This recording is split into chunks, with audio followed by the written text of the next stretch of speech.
Hello, and thank you for tuning in today. I know it's been a very long time, so I'm back with something for you guys. And today I'm here with a pilot's watch. This is a lovely little pilot's watch. Now you may be wondering, why is this guy calling this a little pilot's watch? Because pilot's watches are never meant to be this small. This guy here is 39 millimeters in diameter.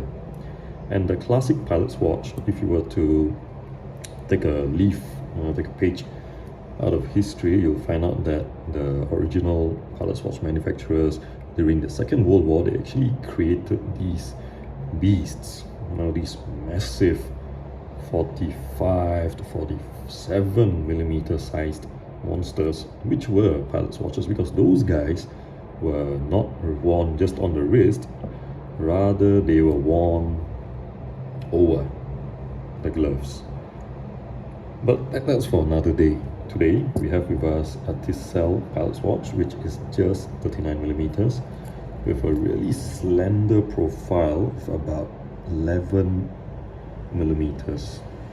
And also you must note that there is no domed crystal. It's a very flat crystal, I believe, over here, which makes for an even slimmer profile, because certain manufacturers would list the watch being just 9 millimeters or 10 millimeters thick. Then you see the real deal, you realize, hey, somebody left out the crystal. But that's not the case with Tisell, and Tisell, by the way, is a Korean brand who sell not just pilot's watches but also other watches if you're into more, per se, submariner inspired pieces, or even dressy looking ones, or even more Bauhaus style watches. You can check them out. I'll put a link in the description below, so do feel free to check out. And also another disclaimer that this is not paid or promoted, or it's not paid promotion in any way, so don't worry about that. Anyways, what makes a pilot's watch stand out? Well, first and foremost, we have these huge crowns, because if you're on a plane, you want to be able to maneuver your watch easily. You don't want to be fiddling with a baby crown. And also in terms of legibility, they offer great legibility by providing us with these huge big sword hands. Typically, if you check out the IWC collections, their pilot watch collections, the Mark series, you will notice that these hands are prominently featured over there, as well as the numerals are usually big Arabic numerals. You won't really see those fancy Romans or Brigade numerals on a pilot's watch. Okay, that's not going to happen anytime soon. And also, if you notice this part here, the 12 o'clock, we don't have the Roman numeral, we only have this interesting triangle marker, which is the 12-hour marker. And this is a common theme around pilot's watches. Not to say that all of them have the same, but there's a similar triangular indicator at the 12 o'clock. While the modern day pilot watch is no longer as big as its predecessors at 39 millimeters, this is pretty wearable for most people.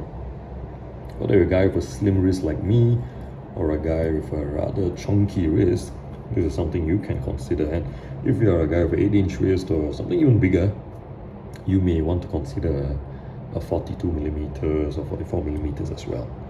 But in terms of the movement, kid you not, this is a pretty decent Miyota movement we have in here. Nothing too special, just a Miyota 9055. And well, kudos to the team for sourcing a movement with this finishing on it. There isn't really much to sing home about the movement, because ultimately speaking, if you look at most pilot's watches, the case back is not a see-through. This, however, is a see-through case back. But generally, if you look into the pilot's watch market, you don't really get a see-through case back. You usually get a closed case back, because it doesn't matter, because this is a tool watch and you are going to get what you pay for with this watch. So that's it for today. If you're keen to check out more pilot's watches, do hit the link below where you can check out more pilot's watches from Tisell. Also, if that's not what floats your boats, please feel free to check out other brands. There are German brands who still specialize in pilot's watches, namely Laco, Stowa, and there might be one more which I may have forgotten, but if you do remember any one of those other brands, please just feel free to let me know in the comments below. And thank you for your support, and thank you for watching this video today. Have a great weekend. Cheers.